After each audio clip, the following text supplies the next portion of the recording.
শুরু করছি শাওন পাকশালা কবিতার ছন্দে। ভিডিও দেখে রান্না করুন মনের আনন্দে। নমস্কার বন্ধুরা, শাওন পাকশালাতে সবাইকে স্বাগত জানাই। আজকে আমি বানাবো চাল কুমড়োর ফিঙ্গার চিপস। তার জন্য আমি চাল কুমড়োটাকে কেটে নিয়ে ভালো মতো করে ধুয়ে নিয়ে এইভাবে একদম পাতলা পাতলা করে কেটে নিয়েছি। এই যে দেখুন আমি কত পাতলা করে কেটে নিয়েছি, এরকমভাবে পাতলা পাতলা করে কেটে নিয়েছি। এখন আমি ব্যাটারটা বানিয়ে নেব। ব্যাটার বানানোর জন্য প্রথমে দিয়ে দিচ্ছি চালের গুঁড়ো, কর্নফ্লাওয়ার, সুজি, বেসন, হলুদের গুঁড়ো, লঙ্কার গুঁড়ো, দিয়ে দিচ্ছি পরিমাণ মতো লবণ, দিচ্ছি চিলি ফ্লেক্স। চিলি ফ্লেক্সটা অপশনাল, আপনারা চাইলে দিতেও পারেন আবার নাও দিতে পারেন। পরিমাণ মতো জল দিয়ে একটা থিকনেস ব্যাটার বানাবো। আমি জল দিয়ে আমি ব্যাটারটা বানিয়ে নেব। আমি অল্প অল্প জল দিয়ে এই একটা থিকনেস ব্যাটারটা বানিয়ে নিয়েছি।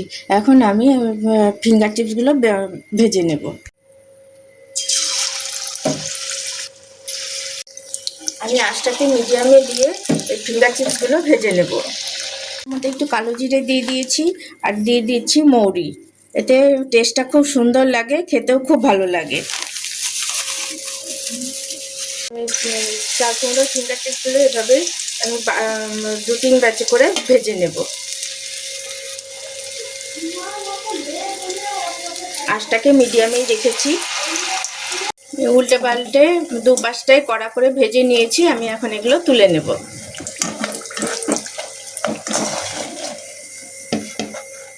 আমি এর মধ্যে একটু চাট মশলা দিয়ে দিচ্ছি।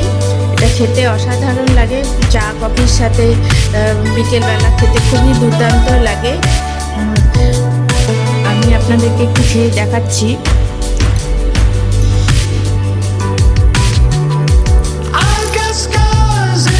খুব ক্রিস্পি হয়েছে, দুর্দান্ত হয়েছে খেতে। আর এটা করে খেয়ে ভালো লাগলে আমার চ্যানেলটিকে সাবস্ক্রাইব করবেন, লাইক করবেন, শেয়ার করবেন এবং কমেন্ট করে আমার পাশে থাকবেন।